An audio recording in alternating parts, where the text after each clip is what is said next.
누가복음 21장까지 해서 이제 성전 에피소드는 좀 마무리가 되어졌죠. 그리고 이제 그 단락을 마치고 22장부터는 예수님의 이제 순환에 관한 기록이 이제 본격적으로 등장하게 되어집니다. 순환에 들어가기 전에 이제 오늘 우리가 읽은 이 1절부터 38절까지의 내용은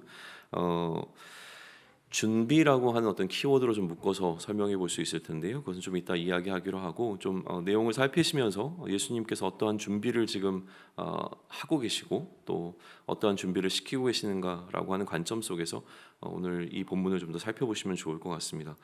시점 자체는 이제 6월절이 다가오고 있던 시간이었고요. 유대인들의 시간 개념과 그 절기에 우리가 사실은 좀 익숙하지 않기 때문에 항상 이 부분을 이제 해석하는 데 있어서 좀 어려움들이 있습니다. 나름대로 좀 헷갈리는 것들이 있고 이견들이 좀 존재하는데요. 유대인들의 시간은 해가 지고 나면 이제 다음 날이니까 우리가 자정부터 다음 날로 계산하는 것보다는 뭐 한 6시간 정도 좀 일찍 다음 날에 좀 출발하고 있죠. 그러다 보니까 뭐 여러 가지 논란들이 있지만 일반적인 해석을 그냥 따르자면 일단은 예수님은 우리 시간으로 목요일 밤에 성만찬을 하셨고 그리고 금요일에 십자가에서 죽으신 것이죠. 그리고 금요일 밤부터 안식일인 6월절은 시작이 되어지고요. 또 토요일 밤부터 무교절이 7일 동안 진행되어지는데 표현상으로 봤을 때는 이 무교절과 6월절을 이제 같이 취급하면서 무교절 첫날이 이제 6월절인 것처럼 6월절 먹기가 진행된 날처럼 설명이 되어져서 하여튼 여러 가지 의미들이 있는데 우리가 사실 이것을 정확하게 얘기하는 게 우리의 목적이 아니기 때문에 우리는 지금 누가가 표현하고 있는 표현의 방식대로 그대로 따라가면 될 것 같습니다. 이게 정확하게 뭐 언제였나 이런 것들이 좀 우리의 그러니까 우리의 해석의 좀 무게 중심이 거기에 있지는 않으니까요. 그렇게 좀 이해하시고 가시면 좋을 것 같고요.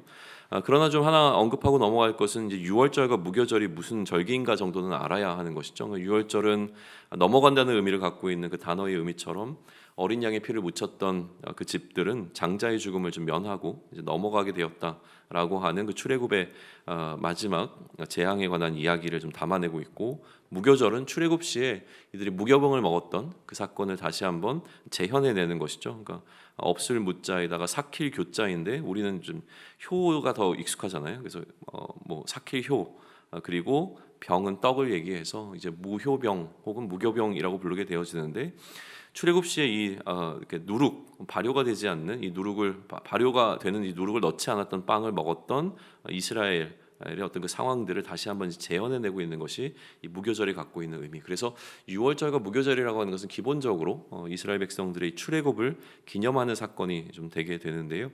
그때 일어난 어떤 사건에 관한 기록입니다. 굉장히 중요한 절기였고요. 이 절기가 오게 되어지면 절기는 이제 성전을 중심으로 지켜졌기 때문에 이스라엘의 모든 사람들이 마치 우리가 명절 때 이동하는 것처럼 예루살렘으로 이제 모여든 것이죠.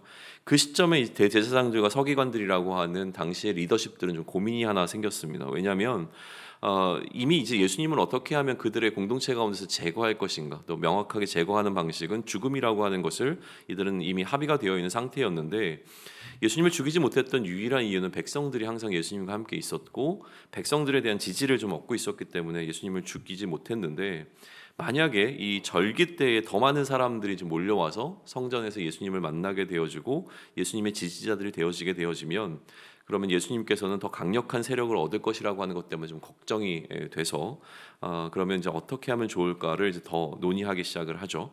그래서 이 더 많은 백성들이 예수님께 모이기 전에 예수님을 죽여야 하게 되어진 어떤 그 뭐랄까요, 좀 긴급성이 그들 가운데 좀 일어났던 것처럼 보입니다. 누가는 이때 예수님이 12제자 중에서 한 명이었던 가롯 유다에게 사탄이 들어갔다라고 하는 해석을 덧붙이고 있습니다. 예수님을 대적했던 모든 행위가 다 사탄의 행위라고 설명하지 않았던 것을 우리가 좀 기억해낸다면 지금 굳이 누가가 이 가롯 유다의 행보에 있어서 이것은 사탄이 그의 가운데 들어간 사건으로 지금 설명하고 있는 부분을 우리는 좀 주목해 볼 필요는 있는 것 같아요. 뭔가 의도가 거기에 담겨 있겠죠. 이 가롯 유다의 행위와 아울러서 이것이 이제 사탄과 연결되어진 행위라고 하는 사실을 누가는 지금 분명하게 하고 있는 이유가 과연 무엇일까라고 하는 것을 이 본문을 묵상하면서 우리는 한번 더 짚어볼 필요가 분명히 있는 것 같습니다. 이 부분은 이제 본문을 다 살피고 다시 한번 좀 고민할 것으로 좀 넘기고요. 일단 사탄이 들어간 가롯 유다는 대제사장들과 성전 경비 대장들을 찾아가서 예수님을 그들에게 넘겨줄 방도를 함께 의논하게 되어줍니다. 예수님을 죽이려고 모의했던 이들이 이처럼 예수님의 핵심 제자였던 그 한 명이 자신들에게 지금 동참하고 자신들의 편이 되어진다고 하는 사실, 자신들의 이 어떤 예수님을 죽이려고 하는 모의에 참여한다는 사실 자체는 굉장히 기뻤던 것은 분명해 보이고요. 가룟 유다에게 그 대가로 돈을 주기로 약속을 하게 되어지죠. 처음부터 가룟 유다가 돈을 요구했는지에 관해서는 언급되어 있지 않지만 돈을 주겠다고 하는 이것에는 지금 가룟 유다는 동의하고 있는 것을 보이고 있어요. 그리고 백성들의 무리가 없을 때 예수님을 죽이려는 이 대적자들에게 넘겨줄 기회를 이제 가룟 유다는 엿보기 시작합니다. 이 어떤 출발점이 되어지고 있는 것은 분명해 보입니다. 그리고 이제 유월절 양을 잡을 무교절 날이 이렇기 때문에 아까도 얘기했지만 날짜 해석은 좀 더 세밀한 설명이 필요하지만 우리의 목적은 거기 있지 않아서 누가의 표현을 그대로 따라간다면 지금 유월절 양을 잡을 그 무교절 날이 이르렀을 때에 그 일어난 일들에 관한 이제 기록이 시작이 되는 지점입니다. 예수님께서 베드로와 요한에게 제자 공동체를 위하여서 유월절 먹기를 준비하라고 시키게 되어지시죠. 그러자 제자들은 이제 어디서 어떻게 준비를 해야 되는지를 좀 묻습니다. 그랬더니 예수님께서는 예루살렘 성으로 들어가면 물 한 동이를 가지고 가는 사람을 만나게 될 텐데 그를 만나게 되어지면 그가 들어가는 집으로 가서 그 집 주인에게 예수님께서 제자들과 함께 유월절 먹기를 할 객실이 어디에 준비되어 있는지를 물어보면 그 집 주인이 자리를 마련해 놓은 큰 다락을 보여줄 것이니까 거기서 준비하라 라고 하는 말씀을 해주시고 이 우연성은 마치 그렇게 일이 진행되면서 하나의 이적처럼 좀 느껴지게 되는 방식으로 진행이 되어집니다. 그리고 또 한편으로 이렇게 이제 예수님께서 말씀하신 것은 무언가 예수님께서 미리 이 유월절 먹기를 제자들보다 앞서 준비해 놓으신 것 같은 어떤 뉘앙스도 우리에게 주고 있죠. 그래서 무언가 미리 이제 준비되어지고 계획된 대로 진행된다는 느낌을 주는 것과 아울러서 그럼에도 불구하고 뭔가 임명성이 여기 존재하고 있거든요. 그러니까 이 느낌을 이제 어떻게 또 바라보냐면 마치 비밀스럽게 모든 일들이 진행되는 것처럼 이야기가 된다는 거예요. 우리가 뭐 첩보 영화라든가 이런 걸 보게 되어지면 뭐 어디 공원에 가서 누구한테 뭐죠 암구 같은 걸 얘기하고 이렇게 만나게 되고 이런 어떤 느낌들이라는 거예요. 그러니까 물동이를 갖고 있는 게 하나의 어떤 사인이 되어지고 그 사람을 만나게 되면 그 사람에게 이제 은밀하게 이렇게 얘기가 진행되는 것처럼 해석하는 관점도 사실은 흥미롭기도 합니다. 그런데 왜 그 부분이 또 나름대로 무게를 갖게 되어지냐면 지금 이미 예수님의 제자 가운데서 첩자 한 명 있기 때문에 그래요. 그래서 이 첩자가 있기 때문에 그들의 모임의 장소라든가 모임의 목적이라든가 하는 것들이 나름대로 좀 비밀스럽게 진행될 필요가 있었고 아직은 예수님께서 자신이 무언가 준비되어지는 어떤 그 과정이 다 마무리가 되지 않았기 때문에 그 시간만큼은 좀 보장받기를 원하셔서 이 유월절 먹기 모임 자체를 진행을 하되 상당히 비밀스럽게 지금 진행하는 방식으로 지금 된 것이 아니냐라고 하는 좀 관점이 있는데 저도 뭐 거기 나름대로 좀 동의를 하는 부분들이 있습니다. 그래서 아무튼 베드로와 요한을 예수님께서 따로 보내셔서 유월절을 준비시키셨고 예수님이 말씀하신 대로 유월절은 준비되어 나가기 시작합니다. 그리고 이들이 모여서 이제 유월절 먹기를 시작하게 되어지죠. 예수님께서 제자들과 함께 이 다락방에 앉으셔서 이제 말씀을 하시는데요. 예수님이 처음 이제 하신 말씀은 무엇이라고 기록되냐면 이 시간을 너무너무 기다리셨다는 거예요. 유월절 이 먹기를 예수님께서는 정말 간절히 이제 원하셨다라고 하는 건데 특별히 고난을 받기 전에 죽음을 맞이하시기 전에 제자들과 함께 이 유월절 먹기를 정말 원하셨다라는 이야기를 하시죠. 그리고 이 유월절 먹기를 내가 간절히 원했는데 이 유월절 먹기가 이제 하나님 나라에서 다시 우리가 함께 이제 이 자리를 갖기 전에는 마지막이 될 것이라고 하는 이야기를 하고 계세요. 그리고 예수님께서는 잔을 받으시고 감사기도를 하신 후에 잔을 가져와 가셔서 제자들끼리 나누라고 말씀을 하십니다. 실제로 유월절 먹기에서는 이 포도주 잔이 몇 차례에 걸쳐서 나눠졌기 때문에 지금 나누고 있는 잔은 아마도 첫 번째 잔이라고 이제 해석이 가능한 부분이죠. 만찬이 이제 시작되어지는 지점이고요. 그리고 이 잔을 또 나누시면서 예수님께서는 반복해서 이해하시는데 이후로는 포도나무에서 난 것은 다시 마시지 않겠다. 그러니까 이 식탁의 유월절 먹기를 안 하는 것뿐만이 아니라 이제 포도나무에서 난 것은 다시 마시지 않겠다라는 말씀을 더 하고 계시고요. 그리고 이제 떡을 가지고 감사기도 하시고 떼어 그들에게 주시면서 이 떡에 의미를 새롭게 부여하시죠. 이것은 너희를 위하여 주는 내 몸이라고 말씀하시면서 이 떡의 의미를 부여하고 계십니다. 그래서 이 유월절 떡을 나눌 때마다 이제 예수님을 기념하라, 예수님을 기억하라라고 하는 말씀을 해주고 계시고요. 저녁을 드신 후에도 잔도 그와 같이 이제 하시는데, 이 잔은 내 피로 세우는 새 언약이라고 말씀을 하시죠. 그래서 너희를 위하여 붓는 것이라고 말씀하시는데, 이 붓는다는 것은 피 흘림을 의미하는 것이고, 이 피 흘림은 예수님의 죽음을 또 의미하게 됩니다. 그래서 유월절 잔을 마실 때마다 피로 세운 새 언약을 기념하게 이제 하신 거예요. 그래서 기본적으로는 예수님께서는 유월절 먹기라고 하는 반복적으로 진행되어 왔던, 매년 진행되어 왔던 출애굽을 기념하는, 그들의 구원을 기념하는 이 사건을 예수님의 죽으심을 통하여서 구원받게 되어지는 새로운 백성들이 기념해야 될 새로운 사건으로 이제 다시 바꾸고 계시는 장면을 우리는 마주하게 되어집니다.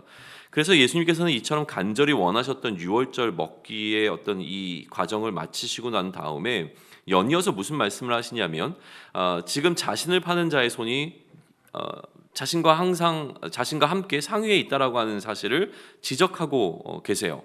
여기서부터 조금 우리가 좀 주목해 볼 필요가 있는데요. 예수님은 자신의 죽음이 이미 예정된 것이지만 자신을 파는 그 사람에게는 화가 있을 것이라고 하는 말씀을 더디어서 하고 계십니다.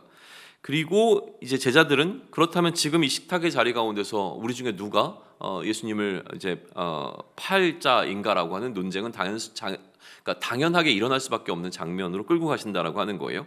그러니까 유월절 먹기의 과정 가운데서 예수님께서는 그 유월절 먹기에 특별한 의미를 부여하신 것과 아울러서 그 자리에 예수님을 팔 자가 있다라는 사실을 이야기하시는 것을 통하여서 이제 유월절 먹기에서 또 어떤 새로운 이슈가 지금 발생하게 되어지는 건데요.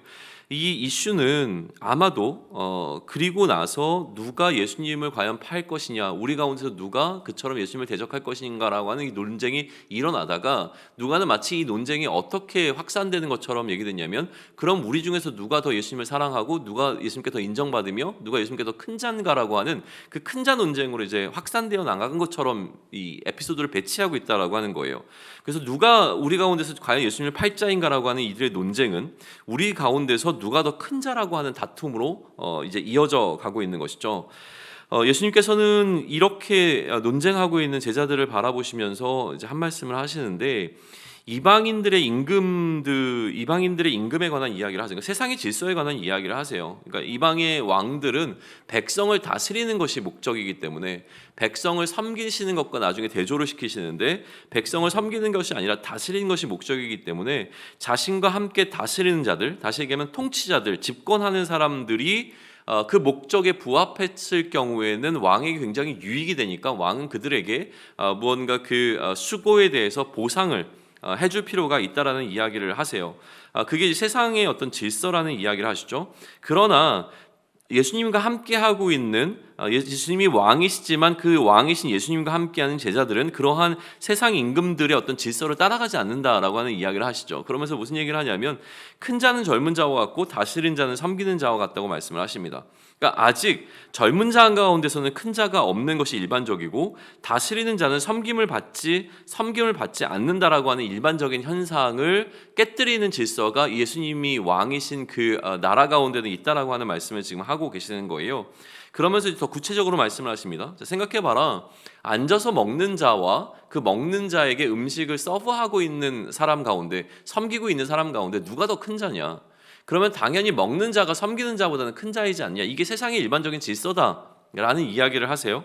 그런데 예수님은 지금 오늘 이 자리에서 자신이 먹는 자가 아니라 식사를 섬기는 자로 제자들과 함께 하고 있다는 이야기를 하시죠.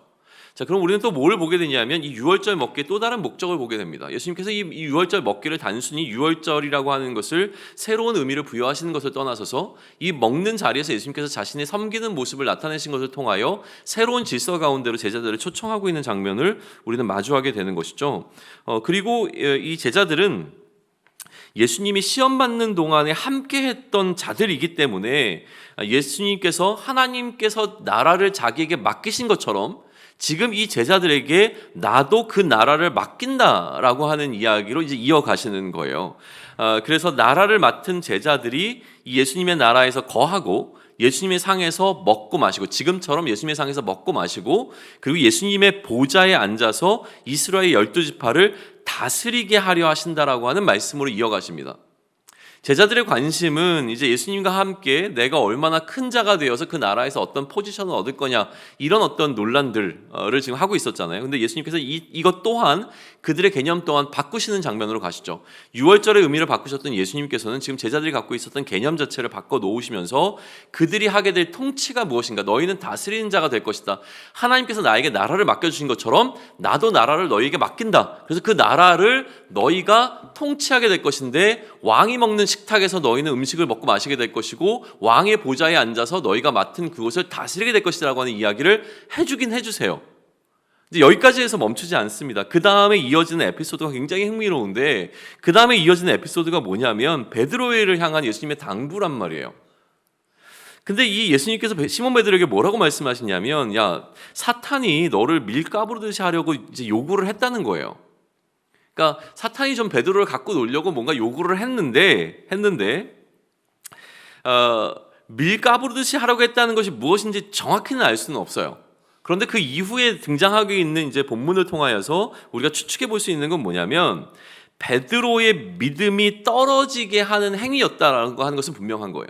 사탄이 지금 밀가부르듯이 베드로를 이렇게 다룬다라고 하는 것은 무엇이냐면, 베드로가 갖고 있는 믿음을 떨어뜨리게 하려는 어떠한 시도를 했을 거라고 하는 것이죠. 그것을 지금 사탄이 요구를 했는데, 근데 예수님께서 어떻게 하셨대요? 그런데 예수님께서 이 베드로의 믿음이 떨어지지 않기를 기도하셨기 때문에 베드로는 믿음이 흔들리긴 흔들렸는데, 흔들렸다가 다시 돌이키게 될 것이라고 하는 것을 말씀을 해주시는 거예요. 그러니까 믿음이 회복되고, 그러니까 믿음이 흔들리지만 그 믿음이 회복될 것이라고 하는 말씀을 하시는 건데, 예수님의 기도 때문에 믿음이 회복되고 난 다음이 중요합니다. 믿음이 회복되고 난 후에는 어떻게 하라고 말씀하세요? 32절에 보시게 되면 너는 돌이킨 후에 내 형제를 굳게 하라라고 말씀을 하세요. 자, 그러면 우리는 이걸 어떻게 이제 볼 수 있냐면요, 그 예수님께서 앞서 얘기했던 통치에 관한 이야기와 베드로에게 주고 있는 사명으로 연결해서 좀 설명해 볼 수 있습니다. 조금 이따 이 부분은 더 이제 강조해서 말씀을 드릴게요. 그런데 이 이야기를 듣는 이제 베드로의 반응은 유명하죠. 베드로는 뭐라고 얘기했냐면, 예수님, 내가 예수님이 감옥에 가시든지 아니면 뭐 죽음을 맞이하든지 나는 예수님과 함께 그 자리에 항상 같이 있을 거예요라고 하는 이야기를 하죠. 베드로의 우리가 성향, 성품 이런 것들을 좀 잘 들어왔잖아요. 그러니까 베드로는 굉장히 강력하게 이걸 예수님 앞에서 얘기했을 거라고, 억울해하면서 아마 얘기했겠죠. 무슨 얘기를 하는 거냐고 하면서 이제 강력하게 아마 얘기를 했을 것이고, 베드로는 그것을 증명해내보고 싶었을 겁니다. 그러다 보니까 아마도 나중에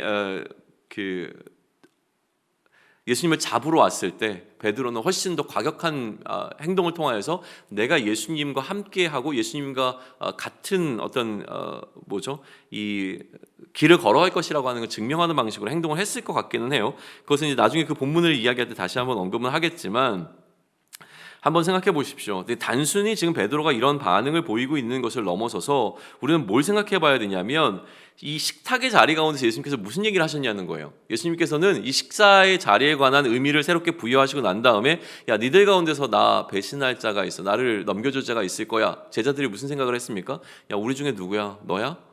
계속 얘기를 했잖아요. 근데 예수님께서 또 무슨 얘기를 하시냐면, 베드로야, 네가 나를 닭이 울기 전에 3번 부인할 거야. 그럼 지금 어떤 상황이 돼버렸냐면, 가룟 유다가 아니라 실제로 제자들 가운데서는요, 베드로가 의심받는 상황이 돼버린 겁니다. 당연히 사람들은 베드로도 이제 본인이 그렇게 얘기를 한 건 아니지만, 그러나 그 생각을 가질 수밖에 없죠. 얼마나 부담스러운 이야기가 됩니까? 말도 안 된다라고 얘기하면서 그 자리를 그 순간을 모면하고 벗어나고 나는 아니라고 부인하면서 얘기하고 싶었을 것이 베드로라고 하는 거예요. 그러니까 뒤에 하는 이야기는 들리지 않았을 거예요. 네가 그렇게 회복되고 난 다음에 네가 맡아야 될 일이 있어라고 하는 부분이 들리는 것이 아니라, 너는 부인할 거야 라고 하는 것이 더 크게 들려서 베드로는 이제 그 부분에 대해서 이야기를 하게 되는 것이죠. 그리고 나서 예수님께서는 이번에는 제자들에게 물으십니다. 예전에 너희들이 단기 선교를 갔을 때 내가 아무것도 가지고 가지 말고 한번 가라고 얘기했을 때 너희가 그 선교를 하는 과정 가운데 부족함을 느낀 적이 있었니? 라고 물어봤을 때 제자들은 부족함이 없었습니다라고 얘기를 합니다. 그러나 이번에는 너희가 준비할 것이 있다고 얘기하시면서 특별히 전대와 배낭 아울러서 검을 준비하라고 이야기를 하세요. 이 검이 좀 포인트가 됩니다. 너희가 준비할 것이 검이라고 얘기하시는 것이죠. 이 검이 없으면 심지어 너희가 중요시 여기는 그 겉옷을 팔아서라도 검을 일단은 준비 갖고 와. 이 검은 반드시 필요한 거라고 얘기를 하세요. 그러자 이제 제자들이 이제 검이 2개 있다라고 예수님께 보고를 하죠. 근데 그 중간에 예수님께서 무슨 말씀을 하시냐면 자신의 죽음이 임박해 왔기 때문에 예수님께서는 자기가 스스로 범죄자로 취급받았다라고 하는 그 말을 이루기 위해서 범죄자 코스프레를 하시겠다고 지금 이야기를 하시는 거예요. 우리에게 검이 필요하다. 그래서 우리가 이제는 좀 폭력적인 성향을 갖고 있는 범죄자처럼 보이기 위하여서 우리에게 검이라고 하는 것이 반드시 필요하니 검을 준비해라라는 이제 뉘앙스로 이야기를 하셨다는 거예요. 그래서 제자들이 검이 2개 정도 있는데 더 준비할까요? 라는 이야기를 하니까 2개 정도면 충분해. 라고 하시면서 이제 오늘의 본문은 좀 마무리가 됩니다. 이 마지막 단락은 사실은 다음 사건과 좀 연결해서 해볼 수는 있는데요. 그럼에도 불구하고 베드로에게 당부하신 예수님께서 제자들을 준비시키는 과정 속에서 준비라는 키워드로 했을 때는 여기까지 우리는 본문을 좀 묶어볼 수 있어요. 그래서 기본적으로 오늘 이 본문은 여러 에피소드가 섞여 있지만 아까 얘기한 것처럼 죽음을 준비한다라고 하는 예수님, 그러니까 죽음을 준비하는 예수님이라고 하는 테마로 묶어서 이 에피소드를 다뤄볼 수 있고요. 자신의 죽음을 대하는 예수님의 태도를 좀 볼 수 있는 부분들이죠. 아울러서 예수님께서 제자들을 어떻게 준비시키는가라고 하는 키워드 속에서도 내용을 살펴볼 수 있는 부분이기도 합니다. 자, 이제 다시 좀 우리가 몇 가지 부분들만 좀 살펴보면 좋겠는데요. 방금도 얘기했지만 누가는 이제 유월절 먹기를 준비하시는 예수님, 그리고 범죄자 코스프레를 스스로 준비하고 계시는 예수님이라고 하는 이 2가지 모습을 우리에게 좀 보여주고 있습니다. 그러면 이 모습을 통해서 누가가 우리에게 알려주고자 하는 것은 과연 무엇일까라고 하는 것인데, 이 예수님을 통해서 예수님께서 죽음을 적극적으로 준비하셨다라고 하는 사실을 누가는 우리에게 보여주고 있는 거예요. 이게 뭐 이렇게 중요한가라고 하는 것이죠. 그러나 이 적극적으로 준비하셨다라고 하는 것은 굉장히 중요한 의미를 갖고 있습니다. 자, 누가는 지금 뭘 설명하고 있냐면 예수님께서 죽으신 죽음이 그냥 예수님이 어쩔 수 없어서 죽으신 죽음인 것인지 아니면 예수님께서 스스로 그 죽음을 선택하신 것인지 이 부분을 지금 설명해 주고 있다라고 하는 거예요. 죽음 앞에서 예수님께서 무기력하게 굴복하신 것이 아니라 이 죽음이라고 하는 상황을 예수님께서 주도적으로 끌고 가셨다라고 하는 사실을 누가복음을 읽는 독자들에게 알려주고 있는 것이죠. 이 주도성이 굉장히 중요하게 지금 부각되고 있는 부분입니다. 예수님을 죽이려는 사람들이 있었고요. 그들은 명분을 찾지 못했죠. 그런데 예수님의 제자인 가룟 유다가 예수님을 넘겨주겠다고 나섭니다. 그리고 가룟 유다의 이러한 행동이 누가는 뭐라고 설명했습니까? 사탄이 주도한 것이라고 이야기를 하고 있어요. 자, 그러면 이제 누가의 의도는 뭐 어떻게 담겨 있는 거냐면 예수님의 죽음이 예수님의 선택 때문에 일어난 일인지 아니면 대제사장들이 예수님을 죽이려고 했기 때문에 예수님이 죽으신 것인지 아니면 가룟 유다가 예수님을 배신했기 때문에 죽은 것인지 아니면 사탄이 장난질을 했기 때문에 사탄의 사탄의 그 악행을 통해서 예수님께서 죽으신 것인지 이 몇 가지의 선택지를 가지고서 우리한테 선택을 하라고 지금 이야기를 하는 거예요. 그런데 누가가 보여주는 건 뭡니까? 예수님께서 스스로 자신의 죽음을 준비하고 계셨다라고 하는 사실을 우리에게 굉장히 부각시켜주고 있다라고 하는 거예요. 그러면 예수님께서는 본인이 죽으셔야 한다는 죽음이라는 사명을 감당하기 위하여서 대적들의 음모와 제자의 배신과 심지어 사탄의 역사까지도 자신이 감당해야 되는 그 계획 속에 완전히 지금 녹여내고 계신다라고 하는 사실을 보여주고 있는 것이죠. 이 대적들의 음모 때문에 죽으신 것도 아니고 제자의 배신 때문에 죽으신 것도 아니고 사탄의 역사 때문에 죽으신 것도 아니고 이것은 예수님께서 이미 하나님의 뜻이라고 하는 그 뜻에 순종하는 것을 통하여서 예수님이 선택하신 것인데 그 선택의 여정 가운데 이 모든 사건들을 다 녹여내셔서 주도적으로 이 모든 것을 이끌고 가시다라고 하는 사실을 지금 보여주고 있다라고 하는 겁니다. 오늘 본문에는 포함되어 있지만 예수님의 기도 장면을 통해서 이 죽음은 하나님의 계획인 것이 분명하게 부각되어지죠. 다시 말해서 누가는 예수님의 죽음은 리더십들의 플랜도 아니고 가룟 유다의 배신 때문도 아니고 사탄의 승리도 아니라 하나님의 뜻에 대한 예수님의 선택이었다라는 사실을 분명하게 보여주는 방식으로 이 죽음을 다루고 있습니다. 그러나 그렇다고 해서 예수님의 죽음에 다른 이 대적자들의 책임이 전혀 없는 것은 아니죠. 그들에게 면죄부가 있는 것은 아닙니다. 분명한 책임이 있고 다만 예수님은 이 대적들의 악행조차 하나님의 뜻을 이루는 일에 녹여내고 계신다는 것을 보여줌으로 말미암아 사람의 계획대로 죽으신 것이 아니라 하나님의 뜻에 따라 예수님의 의지로 죽음으로 나아가신 것을 분명히 하고 있는 것이 이 죽음을 준비하는 예수님을 통해서 우리에게 보여주고자 하는 누가의 메시지가 되는 것이죠. 그래서 22절에 보게 되면 인자는 이미 작정되는 대로 가거니와 그를 파는 그 사람에게는 화가 있으리로다 하는 말씀이 기록되어져 있는 것을 보게 됩니다. 예수님께서는 이처럼 자신의 죽음을 둘러싼 모든 음모를 이미 알고 계셨고 가룟 유다의 배신에 그렇기 때문에 포커스가 있는 것이 아니라 지금 누가는 예수님께서 그 가룟 유다의 배신조차도 또 이 모든 죽음을 둘러싼 이 사건들에 대해서도 이미 알고 계셨다라고 하는 사실을 알려주는 방식으로 기록해 나가고 있죠. 또 다른 것을 한번 생각해 보겠습니다. 본문은 한편으로 예수님께서 이 유월절 먹기를 간절히 원하셨다라고 하는 그 이유를 우리에게 설명해 주고 있는데, 예수님께서 유월절 먹기를 간절히 원하신 이유의 분명한 이제 첫 번째 이유는 예수님의 죽음을 기념하는 것이죠. 그래서 예수님의 이 죽으심과 부활하심을 예수님이 오시는 그날까지 기념하게 하는 것, 이것이 이 유월절 먹기를 새롭게 하신 그 목적이라고 하는 것은 나중에 바울을 통해서 다시 한번 설명이 되어지기는 합니다. 그런데 우리가 오늘 조금 더 이제 주목하고자 하는 것은 무엇이냐면, 예수님께서 이 식탁의 자리, 유월절 먹기의 자리를 섬김이라고 하는 메시지를 제자들에게 알려주기 위한 자리로 사용하고 계신다라고 하는 점이에요. 이 부분을 오늘 우리는 조금 더 주목해 보고자 하는 건데요. 이 섬김이라고 하는 사명을 통해서 이 자리를 통하여서 예수님께서는 제자들에게 다스림의 사명에 관한 이야기를 좀 해주고 계십니다. 그래서 이 식사의 자리는요, 단순히 유월절 먹기를 새롭게 하는 자리이기도 했지만 그것으로 멈추지 아니하고 사명을 수여하는 어떤 사명 수여의 자리가 되어지는 것을 보게 되는 것이죠. 어떤 사명을 맡기셨냐면 하나님 나라를 이들에게 맡기십니다. 예수님께서 맡으셨던 하나님 나라를 그의 제자들에게 맡기시는 장면이 오늘 식사의 자리에서 이루어지고 있고요. 12지파를 다스린다는 이야기를 다스리게 할 것이라고 하는 말씀을 해주시죠. 그러면 이 다스린다고 하는 것이 과연 무슨 의미겠는가 하는 거예요. 제자들이 맡은 다스림의 사명은 과연 무엇인가라고 했을 때 그 다스림에 관한 설명이 저는 베드로의 배신의 장면과 연결되어진다라고, 배신에 관한 그 예고에 관한 말씀과 연결되어지는 것으로 좀 보고자 하는 겁니다. 누가는 베드로가 왜 배신했는가가 아니라 베드로가 시험을 받는다는 그 이유에 주목하고 있어요. 그러니까 왜 베드로가 배신했는가라는 설명을 하기보다는 베드로에게 그런 일이 일어날 것이라고 하는 것을 주목하고 있죠. 자, 베드로라고 하는 수제자, 그 수제자가 예수님을 배신하게 됩니다. 결코 흔들려서는 안 될 것 같은 예수님의 제자 가운데서 가장 강력한 제자가 지금 흔들리게 될 것입니다. 그러다 보니까 베드로도 흔들렸으니 사실은 흔들리지 않을 수 없는 사람은, 그러니까 흔들리지 않을 수 있는 사람은 없다라고 하는 사실을 우리에게 알려주고 있는 것이죠. 누구나 베드로처럼 사실은 흔들릴 수 있는 상황 가운데 속하게 될 것임을 알려주고 있습니다. 분위기상으로는 가룟 유다가 받아야 할 의심이 지금 베드로에게로 넘어가고 있고, 베드로는 그것을 이제 완강하게 거부하고는 있지만, 포인트는 그럼에도 불구하고 흔들림에 있지 않습니다. 흔들리는 것은 누구나 다 흔들릴 수 있기 때문에 그렇죠. 중요한 것은 이 흔들림 가운데서 회복되어진다는 것이 포인트입니다.